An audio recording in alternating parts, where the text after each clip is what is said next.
Recording.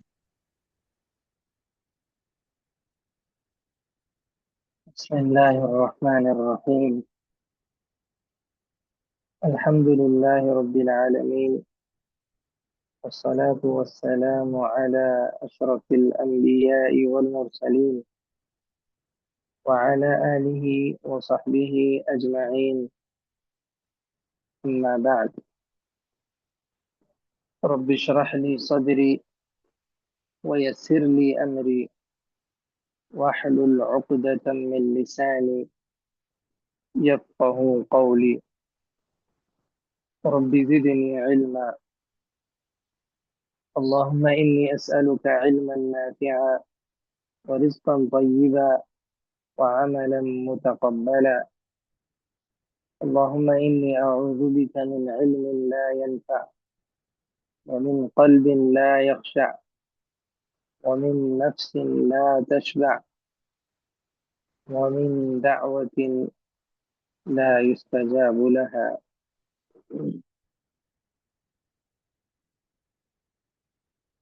وعن أبي هريرة رضي الله عنه قال قال رسول الله صلى الله عليه وسلم: انظروا إلى من هو أسفل منكم ولا تنظروا إلى من هو فوقكم فهو أجدر ألا تزدروا نعمة الله عليكم. متفق عليه.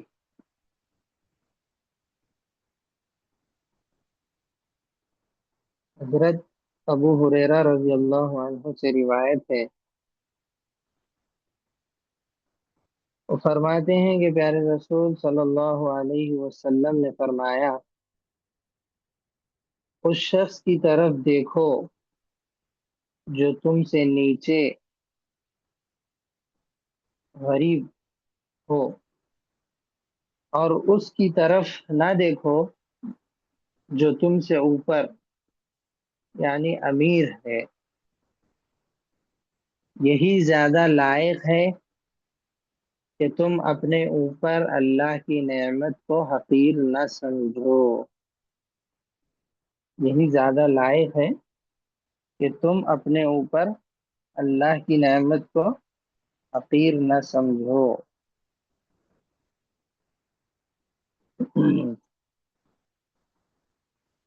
جی،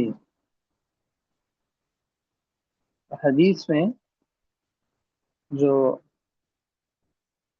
الفاظ استعمال کیے گئے، سب سے پہلے ان الفاظ کی معنی ہم لکھ لیں گے.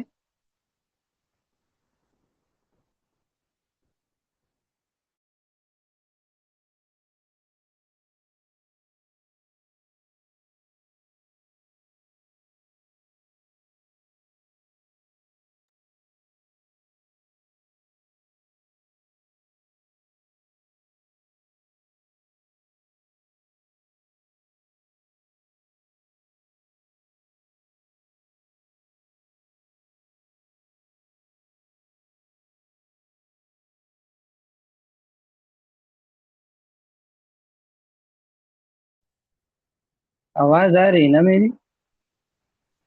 جی ابھی آ رہی ہے شیخ. جب سے نہیں آ رہی تھی؟ آ رہی تھی مطلب حدیث جو پڑھ کے میں اس کا ترجمہ کیا وہ سنیں آپ لوگ. جی جی شیخ الحمدللہ. جی، تو بھی الفاظ معنی لکھنا ہے. تو سب سے پہلے لفظ ہے انظرو. انظرو، نظر ینظرو، باب نصرہ سے آتا ہے،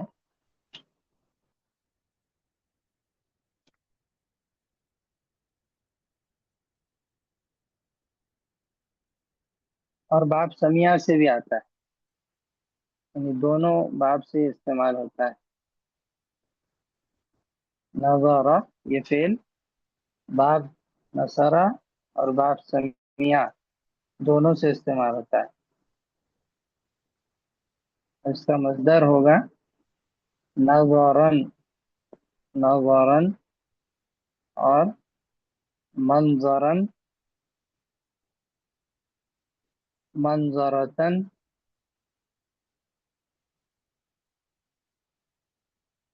یعنی بہت سارے مصدر اس کے آتے ہیں، ایک دو تین لکھ لیجیے بس کافی ہے انشاءاللہ۔ باب نصرہ اور سمیع سے مصدر نظرن و منظرن و منظرتن۔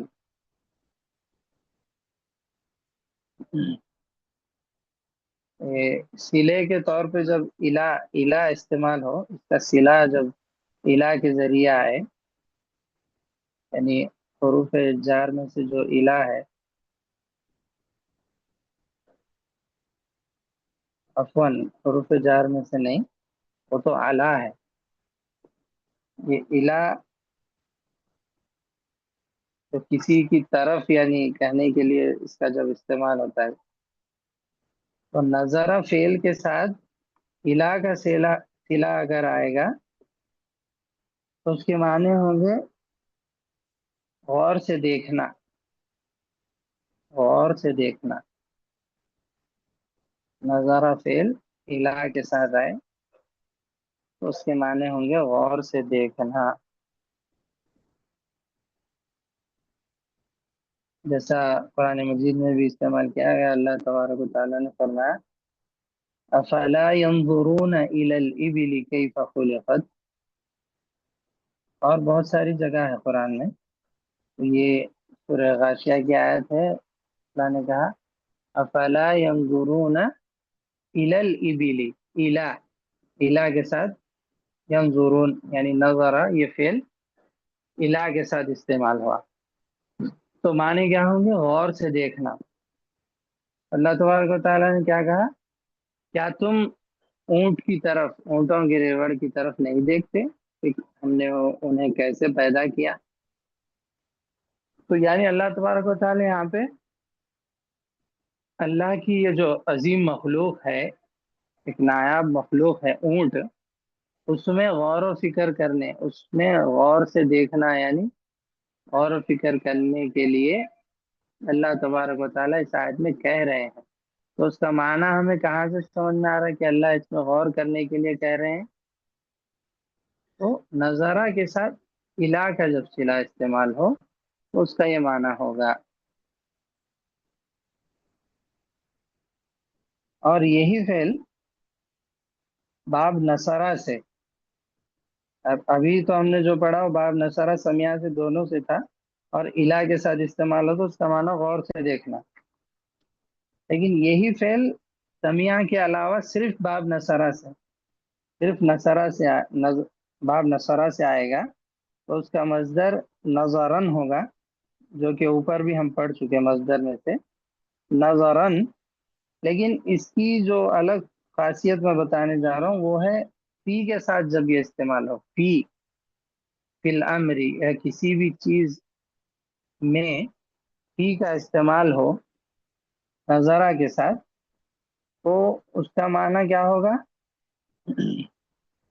سوچنا، فکر کرنا، سوچنا فکر کرنا، یہ اس کا معنی ہوگا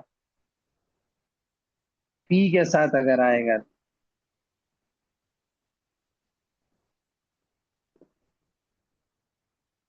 جیسا کہ قرآن مجید میں ہے کہ ابراہیم علیہ السلام کے واقعے میں جب ان کی قوم کے لوگ سب لوگ شہر چھوڑ کر کہیں کوئی عید منانے کے لیے جا رہے تھے تو ان سے بھی کہا کہ چلو، تو انہوں نے کہا کہ نہیں میں نہیں آ سکتا، میں بیمار ہوں، انہوں نے کہا تھا۔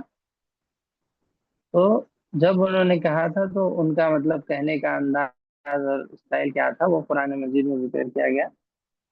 تو انہوں نے کہا فَنَظَرَ نَظْرَةً فِي النُّجُومِ، فِي النُّجُومِ، فَنَظَرَ نَظْرَةً فِي النُّجُومِ، یعنی نظارہ کا یہ لفظ فی کے ساتھ وہاں استعمال ہوا، یعنی انہوں نے آسمان کی طرف دیکھا، ستاروں کی طرف دیکھا، اور اس کے بعد پھر ایسے تھوڑی دیر دیکھ کر قوم سے کہا کہ میں بیمار ہوں، میں نہیں آ سکتا۔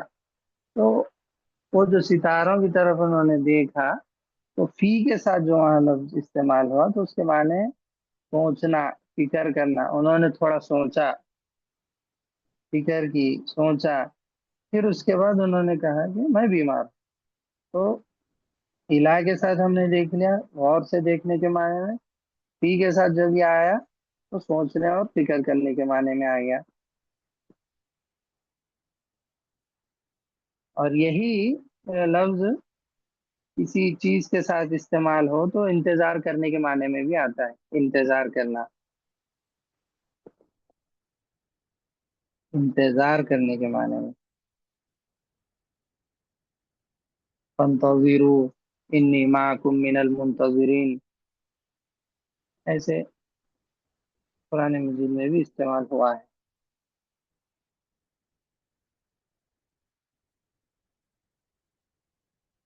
اور یہی لفظ اگر قرض کے ساتھ، قرض لیتے ہیں نا ادھار، فلانن ادینا یعنی کسی سے ادھار لینا، کسی کو یعنی کسی کو قرض واپس کرنا ہے، تو اس کے لیے جب یہ استعمال ہوگا تو مہلت دینے کے معنی میں آئے گا، مہلت دینے کے معنی میں، یعنی قرض جو مجھے واپس کرنا ہے اس کو میں مہلت دے رہا ہوں، اور تھوڑے دن کی یا اور تھوڑے وقت کی۔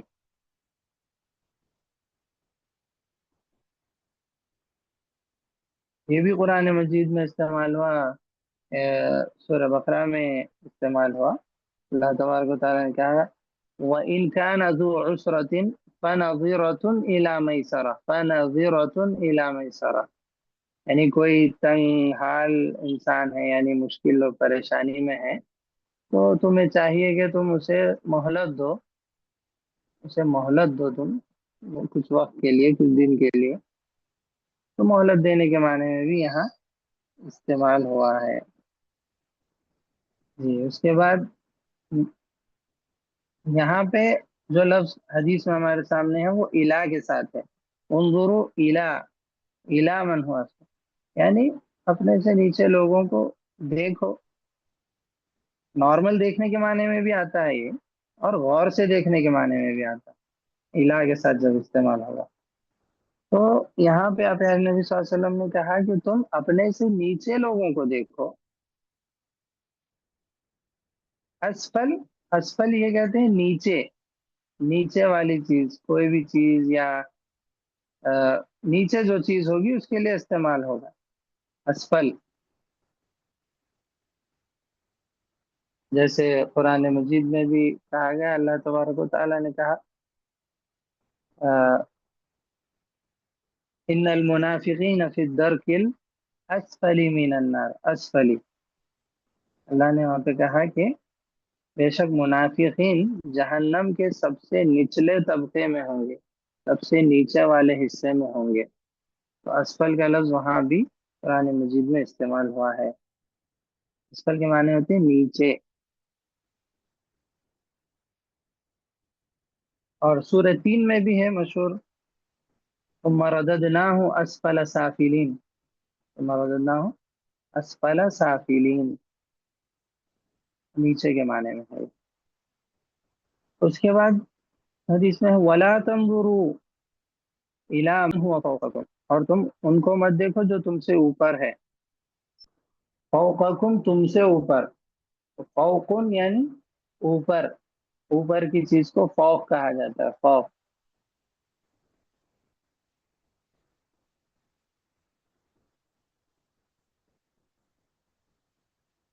فوق، یہ بھی قرآن مجید میں بہت ساری جگہ پر استعمال ہوا فوق کا لفظ۔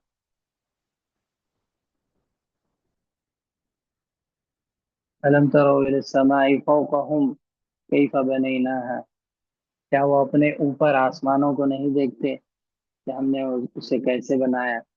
قرآن مجید میں بھی اللہ نے یہ لفظ بہت جگہ پر استعمال کیا ہے، فوق اوپر کے معنی میں ہوتا ہے۔ پھر اس کے بعد حدیث میں ہے وَهُوَ أَجْدَرُ أَلَّا تَزْدَرُوا نِعْمَةَ اللَّهِ عَلَيْكُمْ،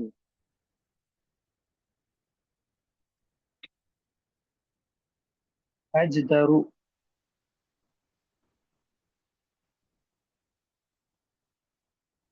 اجدر یہ اس کا فعل باب نصرہ سے آتا ہے، نصرہ سے، جدر یجدر، مصدر جدرن ہوگا، جدرن.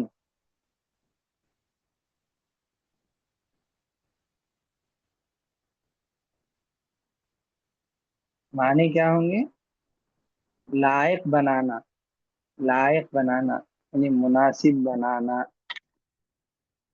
اس طرح اس کا معنی ہوگا.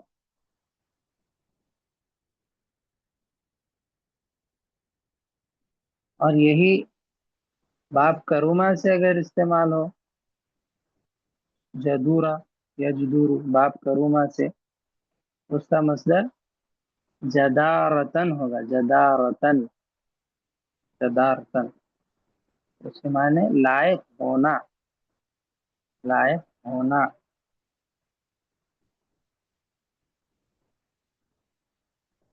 کسی انسان کے لیے کہا جاتا ہے جدیر، فلان جدیر، یعنی وہ بہت ہی یعنی لائق انسان ہے، بہت مناسب اور اچھا انسان ہے، تو اس کے لیے صفت کے طور پہ جدیر یہ لفظ استعمال کیا جاتا ہے. جدیر کی جمع جدیرون، جدیرون آتی ہے. اور ایک اور جمع جدارا بھی آتی ہے، جدارا. اور مؤنث کے لیے جدیرتن، یعنی اسی میں آپ کو آخر میں صرف تائے تانیث کا اضافہ کرنا ہے. جدیرتن، اس کی جمع جدیرات، جدیرات. ایک اور جمع جدائر، جدائر. تو مؤنث کے لیے یعنی بہت مناسب عورت، بہت یعنی لائق عورت جس کو کہہ لیجیے، اس کا معنی ہوگا.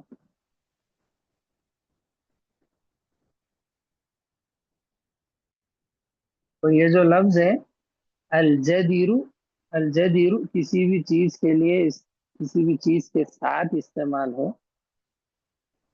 تو اس کے معنی لائق، مناسب، لائق مناسب.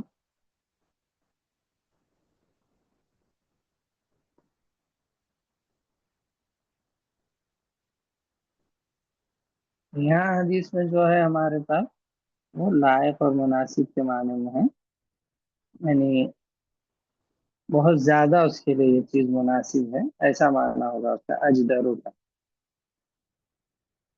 اجدرو.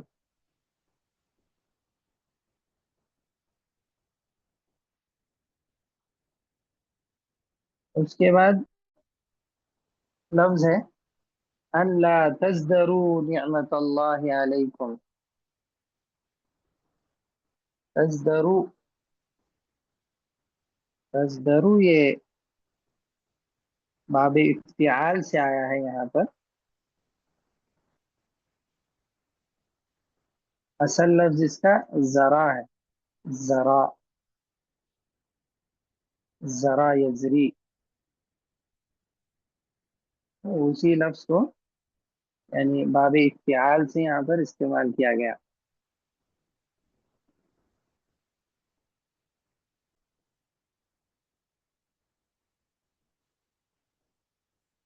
کے معنی کیا ہوں گے؟ اس کے معنی ہوں گے یعنی احتقار، کسی چیز کو کمتر سمجھنا، کم سمجھنا، یعنی اس میں عیب نکالنا، اس طرح اس کے معنی ہوں گے. تو یہاں پہ اللہ تزدرو یعنی تم یعنی حقیر نہ سمجھو، عیب نہ نکالو، اس چیز کو کمتر نہ سمجھو، ایسا معنی اس کے یہاں پر ہوگا. نعمت اللہ، نعمت اس کی جمع ہے نعم، نعمت جمع ہے نعم.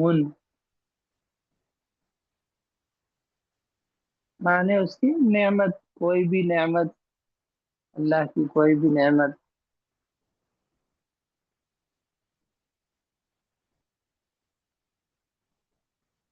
صراط الذین انعمت علیہم، وہاں پر اس کا فعل استعمال ہے، انعم ینعم انعاما، باب فعال سے جب استعمال کیا جاتا ہے اس کے معنی ہوتے ہیں کسی پر احسان کرنا، کو یعنی نعمت سے نوازنا، انعم ینعم انعاما باب فعال سے۔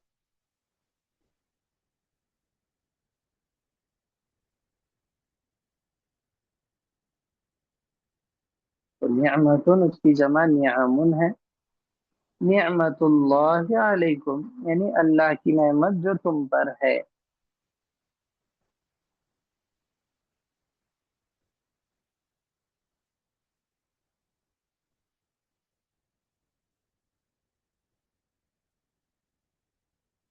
تو یہاں تک ہم نے اس کے الفاظ معنی لکھ لیے۔ اب حدیث کی تشریح کی طرف آتے ہیں۔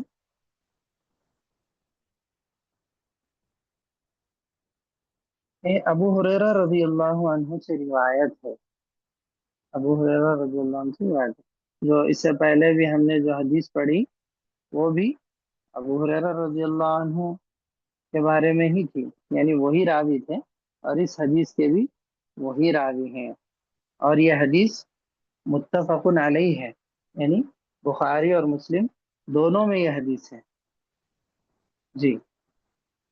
تو حکم کے اعتبار سے دیکھیں گے تو یہ حدیث بالکل سچی اور صحیح ہے، یعنی اس میں کسی بھی طرح کا کوئی بھی شک اور شبہ نہیں کیا جا سکتا، سارے ائمہ حدیث محدثین اس کے صحیح ہونے پر متفق ہے۔ تو یہ حدیث متفق علیہ ہے، اور راوی حضرت ابو ہریرہ ہے، ابو ہریرہ رضی اللہ عنہ، یا ابو ہریرہ رضی اللہ عنہ ان کی یہ کنیت تھی، ابو ہریرہ یہ کنیت تھی ان کی، اصل نام تو کیا تھا ان کا؟ عبد الرحمن بن صخر الدوسی، اصل نام عبد الرحمن بن صخر الدوسی، عبد الرحمن ان کا نام اور والد کا نام صخر، اور الدوسی قبیلہ دوس سے تھے، تو اسی کی طرف ان کی نسبت ہے، الدوسی، الدوسی۔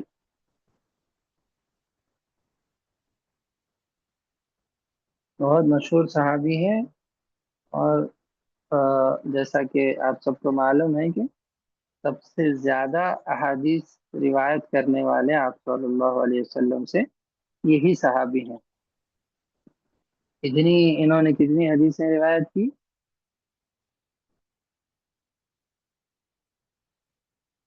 5374 احادیث انہوں نے پیارے نبی صلی اللہ علیہ وسلم سے روایت کی ہے، یعنی 5374، یعنی کسی صحابی نے اتنی زیادہ احادیث پیارے نبی صلی اللہ علیہ وسلم سے نہیں کی۔ سب سے زیادہ روایت کرنے والے احادیث حضرت ابو ہریرہ رضی اللہ عنہ ہیں، 5374۔ تو یہ پیارے نبی صلی اللہ علیہ وسلم سے انہوں نے حدیث روایت کی، اور صحابہ میں سے بھی انہوں نے بعض سے حدیثیں روایت کی ہیں، تو عمر رضی اللہ عنہ سے اور عائشہ رضی اللہ عنہا سے انہوں نے زیادہ تر احادیث روایت کی ہیں، ان سے لی ہے احادیث ابو ہریرہ رضی اللہ عنہ نے۔ اور ان سے لینے والے یعنی ابو ہریرہ رضی اللہ عنہ کے شاگرد جو تابعین ہوں گے جو ان سے روایت کریں گے احادیث، وہ بھی بہت سارے ہیں، لیکن اس میں مشہور جو نام آتے ہیں وہ عبد الرحمن بن ہرمز الاعرج، الاعرج کے نام سے لقب سے یہ مشہور ہے، عبد الرحمن بن ہرمز الاعرج۔ ایک اور ہیں ابو سلمہ بن عبد الرحمن، ابو سلمہ بن عبد الرحمن، یہ دونوں آپ کے شاگرد ہیں، اور بہت ساری روایتیں انہوں نے ان دونوں نے ابو ہریرہ رضی اللہ عنہ سے روایت کی ہے۔ اور ابو ہریرہ رضی اللہ عنہ کی احادیث تقریباً حدیث کی تمام کتابوں میں، تمام مشہور کتابوں میں آپ کو مل جائیں گی. جی. ابو ہریرہ رضی اللہ عنہ ان کا انتقال، اس بارے میں تھوڑا سا اختلاف ہے علماء کے درمیان. بعض نے کہا 57 ہجری، بعض نے 58 کہا، اور بعض نے 59 کہا. یعنی 57، 58، 59، یہ تینوں میں سے کوئی ایک ان کی تاریخ وفات ہے. یعنی سن 57 ہجری جو ان کا ہے. یعنی پیارے نبی صلی اللہ علیہ وسلم کا انتقال 11 ہجری میں ہوا، ویسے ان کا 57 یا 58 یا 59 میں ان کا انتقال ہوا.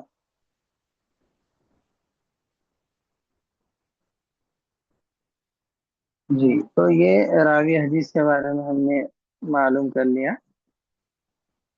اب حدیث یہ ہے، پیارے نبی صلی اللہ علیہ وسلم نے جو اس حدیث میں فرمایا، یہ بہت بہترین، یعنی بہت بڑی تعلیم پیارے نبی صلی اللہ علیہ وسلم نے اس حدیث میں دی ہم کو. یعنی زندگی میں جینے کا ایک بہترین سبق، ایک بہترین یعنی طریقہ پیارے نبی صلی اللہ علیہ وسلم نے ہمیں اس حدیث میں سکھایا کہ انسان اپنے سے نیچے والے کو دیکھے، اپنے سے اوپر والے کو نہیں دیکھے. نیچے والے کو، اوپر والے کو، اس سے مراد کیا ہے؟ اس سے مراد دنیاوی اعتبار سے، یعنی مال اور دولت ہو، یا کوئی اور چیز، جاہ اور منصب ہو، یا خوبصورتی ہو، یا اسی طرح دنیا کی کوئی بھی چیز ہو جس میں عام طور سے انسان ایک دوسرے پر رشک کرتے ہیں، ایک دوسرے پر یعنی آگے بڑھنے کی کوشش کرتے ہیں.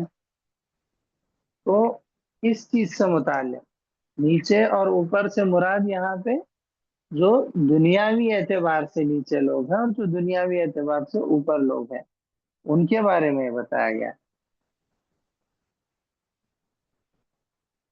جیسے کوئی غریب انسان ہے تو آپ اس کو دیکھیں گے تو یقیناً آپ کے پاس جو کچھ بھی مال اور دولت ہے، اس پہ آپ اللہ کا شکر ادا کریں گے کہ بیچارے کے پاس کچھ بھی پیسہ نہیں ہے، میرے پاس اتنا تو ہے الحمدللہ. یا ایسے ہی آپ جسمانی طور پر آپ دیکھیں کہ ہسپتال آپ جائیں اور وہاں پہ جو مریض ہیں، جو بیمار لوگ ہیں، ان کو دیکھیں تو آپ کو اپنی صحت پہ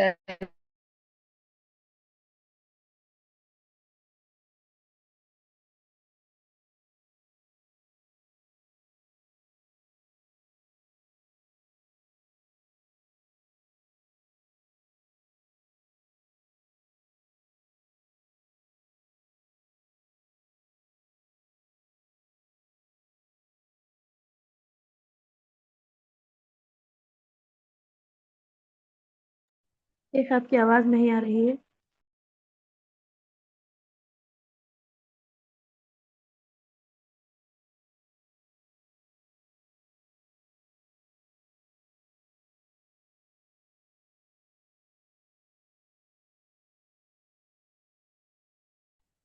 آپ کی آواز نہیں آ رہی ہے شیخ.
بائک والے کے لیے کیا تعلیم ہے کہ وہ کار والے کو نہ دیکھے، بلکہ بائک والا کیا دیکھے؟ اپنے سے نیچے، یعنی جو انسان پیدل چل رہا ہے اس کو دیکھے کہ میرے پاس تو بائک ہے، گاڑی ہے، الحمدللہ، اس آدمی کے پاس تو گاڑی بھی نہیں، وہ پیدل چل رہا ہے شیخ آپ کی اور آواز پیدل۔ بہت دیر سے نہیں آ رہی تھی، اب آئی ہے۔ آواز نہیں آ رہی؟ آپ کی آواز بہت نہیں آ دیر رہی تھی۔ سے۔ یہ آج کیا ہو رہا ہے پتہ نہیں کیوں ایسے ہو رہا ہے، نیٹ ورک کی وجہ سے ہوتا ہے یا اور کچھ اور؟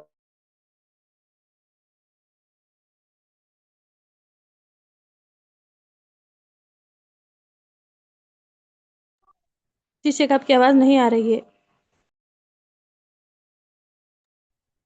ابھی بھی نہیں آ رہی ہے؟ ہاں ابھی آ رہی ہے، جب سے نہیں آ رہی تھی۔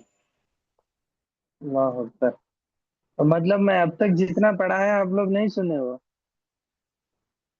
نہیں شیخ الحمدللہ سنے ہیں، تھوڑا بیچ میں سے نہیں آ رہی تھی۔ ہاں، ایسا ہو رہا ہے جیسے یہ۔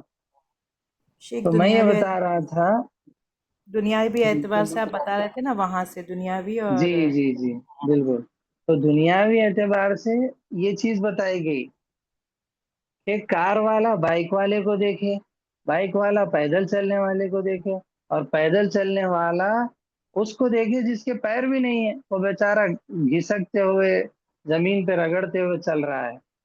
تو بتانا یہ مقصود ہے کہ اللہ نے جو نعمت آپ کو دی ہے، آپ اس سے زیادہ نعمت والے کو نہ دیکھیں۔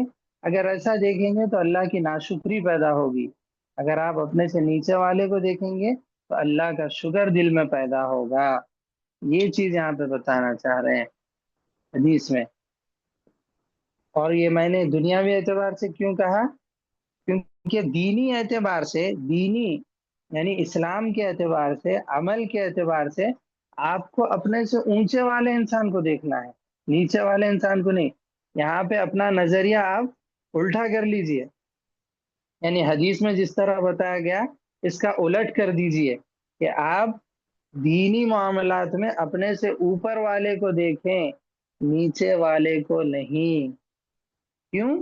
کیونکہ اللہ تبارک و تعالیٰ نے قرآن مجید میں بہت سارے مقامات پر کہا کہ تم نیکیوں میں ایک دوسرے سے آگے بڑھو، ایک دوسرے پہ سبقت لے جاؤ، جیسا کہ اللہ نے کہا فاستبقوا الخیرات، کہ نیکیوں میں ایک دوسرے سے آگے بڑھو۔ تو یہاں پر اللہ تعالیٰ یہ کہہ رہے ہیں کہ ایک دوسرے سے آگے بڑھنے کا مطلب تم سے زیادہ جو عمل کر رہا ہے، نیک انسان ہے، تو تم کوشش یہ کرو کہ تم اس سے زیادہ نیک عمل کرو۔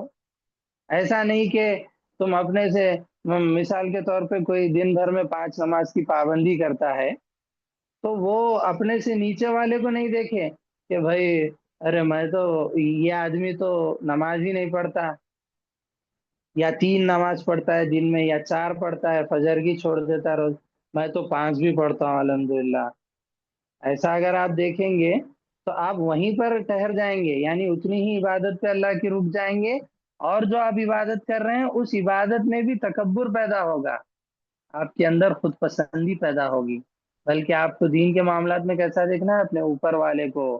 یعنی آپ 5 نمازوں کی پابندی کرتے ہیں تو آپ اس شخص کو دیکھیں جو سنن اور نوافل کا بھی اہتمام کرتا ہے، جو تہجد کا بھی اہتمام کرتا ہے، سبحان اللہ، جس سے کبھی وتر کی نماز نہیں چھوٹتی، جس سے فجر سے پہلے کی 2 رکعت سنت کبھی ترک نہیں ہوتی۔ آپ ایسے انسان کو دیکھیے تو آپ کے اندر ایک شوق اور جذبہ پیدا ہوگا کہ میں بھی اللہ کی عبادت میں اور آگے بڑھوں گا، اور اس سے زیادہ میں عبادت کرنے کی کوشش کروں گا۔ یہ آپ کے اندر نیکیوں میں سبقت کا جذبہ پیدا کرے گا۔ جبکہ اگر آپ نیچے والے کو دیکھیں گے تو آپ اپنے آپ کو بہت کچھ سمجھنے لگ جائیں گے، اور وہیں پر آپ رک جائیں گے، آپ کی حد وہیں ہو جائے گی، آپ اور نیکیوں میں آگے نہیں بڑھیں گے۔ ایسا کہ اللہ نے ایک اور مقام پہ کہا وَفِي ذَلِكَ فَلْيَتَنَافَسِ الْمُتَنَافِسُونَ، یعنی اس چیز میں یہاں پہ اس چیز سے مراد جنت ہے، یعنی جنت کے معاملے میں لوگوں کو چاہیے کہ وہ ایک دوسرے سے مقابلہ کریں، ایک دوسرے سے آگے بڑھنے کی رغبت رکھیں، ایک دوسرے سے آگے بڑھنے کا جذبہ اور شوق پیدا ہو ان کے اندر۔ اللہ تبارک و تعالیٰ یہ تعلیم ہمیں دے رہے ہیں کہ تم ایک دوسرے سے آگے بڑھو، کوشش کرو کہ تم ایک دوسرے سے آگے بڑھ جاؤ نیک اعمال۔ اور صحابہ کرام رضوان اللہ علیہم اجمعین کی زندگیوں کو آپ پڑھ کر دیکھیں، ان کی زندگیوں کو آپ کھنگال کر دیکھیں، آپ کو ساری کی ساری چیزیں ان کی زندگی میں بس یہی دکھیں گی کہ ہر صحابی بس ایک دوسرے سے سبقت لے جانے کے معاملے میں ہے۔ ہر صحابی کوشش یہ کر رہا ہے کہ میں ان سے زیادہ عمل کر لوں۔ جیسا کہ ایک مشہور واقعہ ہے، مشہور حدیث ہے کہ کچھ صحابہ پیارے نبی صلی اللہ علیہ وسلم کے پاس آئے جو غریب تھے، پیارے نبی کے پاس آئے اور پیارے نبی سے کہا، اللہ کے نبی ہم لوگ تو غریب ہیں، جو مالدار لوگ ہیں، جو پیسے والے لوگ ہیں، جن کو اللہ نے بہت سارا پیسہ دیا ہے، وہ لوگ یہ سارا پیسہ مطلب اللہ کی راہ میں خرچ کر رہے ہیں، صدقہ کر رہے ہیں، خیرات کر رہے ہیں، اللہ کی راہ میں لٹا رہے ہیں اور بہت ساری نیکیاں کما لے رہے ہیں، لیکن ہمارے پاس تو پیسہ ہی نہیں ہے۔ تو پیسہ ہی نہیں ہے اس کا مطلب ہم نیکیوں میں ان سے پیچھے ہو جا رہے ہیں، وہ لوگ آگے نکل جا رہے ہیں ہم سے نیکیوں میں۔ اللہ اکبر! اس طرح صحابہ کی یہ سوچ تھی، سبحان اللہ۔ اور آج ہماری سوچ کیا ہو گئی، آپ لوگ اندازہ کیجئے کہ دنیاوی معاملہ ہے یہ پیسہ، اس میں وہ اپنے سے زیادہ امیر انسان کو دیکھ رہے ہیں، لیکن کس نظر سے دیکھ رہے ہیں؟ ہماری جیسی نظر سے نہیں۔ جو ہماری جیسی نظر ہے اسی کی تردید اس حدیث میں کی گئی کہ ایسے مت دیکھو مالداروں کو۔ صحابہ بھی مالداروں کو دیکھے، لیکن ان کی نظر اور سوچ اور ان کا نظریہ یہ تھا کہ یہ لوگ پیسہ اتنا رکھ کر اللہ کی راہ میں خرچ کر کے نیکیوں میں آگے بڑھ جا رہے ہیں، اور ہم غریب ہیں تو ہم خرچ نہیں کر پا رہے اللہ کے راستے میں۔ سبحان اللہ! یہ سوچ یہ فکر ان کے اندر تھی، تو یہ تڑپ ان کو نبی کے پاس لے آئی اور آ کے اللہ کے نبی سے شکایت کرنے لگے۔ تو پیارے نبی صلی اللہ علیہ وسلم نے کہا کہ ٹھیک ہے، اللہ نے ان کو مال دیا تو وہ لوگ مال خرچ کر رہے ہیں، تو کیا میں تمہیں ایسی چیز نہ بتاؤں جس کے عمل کرنے سے تم لوگ ان مالداروں سے بھی زیادہ نیکی اور ثواب کے کام میں آگے بڑھ جاؤ گے؟ تو وہ صحابہ خوش ہو گئے کہ اللہ کے نبی ضرور بتائیے، ضرور بتائیے۔ تو اللہ کے نبی نے ان کو اذکار کی طرف رہنمائی کی کہ اللہ تبارک و تعالیٰ کا ذکر کرنا ہے ہر نماز کے بعد، اور عام طور سے بھی اذکار وغیرہ کی جو پابندی ہے، یعنی اپنی زبان کو اللہ کے ذکر سے تر رکھے، تو ان سے زیادہ نیکیوں کا کام ہو جائے گا۔ تو پھر یہی بات وہ صحابہ کو بھی معلوم ہو گئی جو امیر تھے۔ اللہ اکبر! یعنی جو مالدار صحابہ تھے ان تک بھی یہ بات پہنچ گئی کہ پیارے نبی نے غریب صحابہ کو یہ نسخہ بتایا ہے نیکیوں میں آگے بڑھنے کا، تو انہوں نے بھی اس پر عمل کرنا شروع کر دیا۔ تو پھر وہ صحابہ جو غریب تھے پھر سے پیارے نبی صلی اللہ علیہ وسلم کے پاس آئے اور شکایت کرنے لگے، اللہ کے نبی اب تو وہ اور آگے بڑھ جا رہے ہیں ہم سے زیادہ نیکیوں میں۔ سبحان اللہ! سبحان اللہ! کتنے پیارے صحابہ تھے یہ، کتنا پیارا ان کا ایمان کا جذبہ۔ اسی لیے اللہ تبارک و تعالیٰ نے ہم سے کہا فَإِنْ آمَنُوا بِمِثْلِ مَا آمَنْتُمْ بِهِ فَقَدِ اهْتَدَوْا، تم ان جیسا ایمان لاؤ، صحابہ کی طرح جیسا ایمان لاؤ اور ان کے جیسا جذبہ پیدا کرو گے، تبھی تم کامیاب ہوگے اور ہدایت یافتہ ہوگے۔ تو پھر جب آ کے انہوں نے شکایت کی تو پیارے نبی صلی اللہ علیہ وسلم نے کہا ذَلِكَ فَضْلُ اللَّهِ يُؤْتِيهِ مَن يَشَاءُ، یہ تو اللہ کا فضل ہے، اب میں اس میں کیا کر سکتا ہوں؟ یہ تو اللہ کا فضل ہے کہ وہ اللہ جسے چاہے جتنا چاہے نواز دے۔ یہ کہہ کر پیارے نبی صلی اللہ علیہ وسلم نے ان لوگوں کو واپس بھیج دیا۔ تو بتانا یہ مقصود ہے کہ اپنے سے نیچے والوں کو دیکھو اور اپنے سے اوپر والوں کو نہ دیکھو۔ یہ جو تعلیم ہے یہ دنیاوی نظریے سے ہے کہ کسی کو دیکھ کر آپ حرص اور لالچ اور اس کی طلب میں نہ لگ جائیں کہ میرے پاس بھی اتنا مال ہوتا، میں بھی ایسا ہوتا، میرے پاس تو کچھ ہے ہی نہیں، اللہ نے مجھے کالا بنایا ہے اس کو ایسے گورا بنایا۔ یہ نہیں ہونا چاہیے، بلکہ اپنے سے نیچے والے کو آپ دیکھیں، اور دینی معاملات میں آپ اپنے سے اوپر والے کو ہمیشہ دیکھیں کہ ماشاء اللہ سبحان اللہ، وہ میری بہن کتنی زیادہ اللہ کی عبادت گزار ہے، وہ میری بہن کتنا بہترین پردہ کرتی ہے اور حیا کا کتنا اہتمام کرتی ہے۔ اس چیزوں میں آپ دیکھ کر اپنے اندر جذبہ پیدا کریں اور ان سے زیادہ آپ نیکیوں میں آگے بڑھنے کی کوشش کریں۔ یہ چیز ہمیں اس حدیث میں سکھائی گئی اور بتلائی گئی، اور یہ چیز جب آپ اپنی زندگی میں نافذ کریں گے تو یقین مانیے آپ ساری ٹینشنوں اور پریشانیوں سے خود بخود راحت پالیں گے، خود بخود آپ راحت پالیں گے۔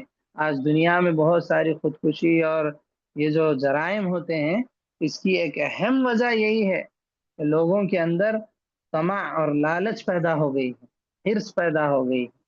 آج سوشل میڈیا کا دور ہے تو ہر کوئی یوٹیوب پر، فیس بک پر، انسٹاگرام پر مطلب ایسی ایسی چیزیں دیکھتا ہے، مناظر کے بہت سارے لوگ اپنی گھر بتا رہے ہیں، تو کوئی اپنی گاڑیاں بتا رہا ہے، تو کوئی اپنے اچھے اچھے کھانے پکوان بنا کے اس پہ شیئر کر رہا ہے۔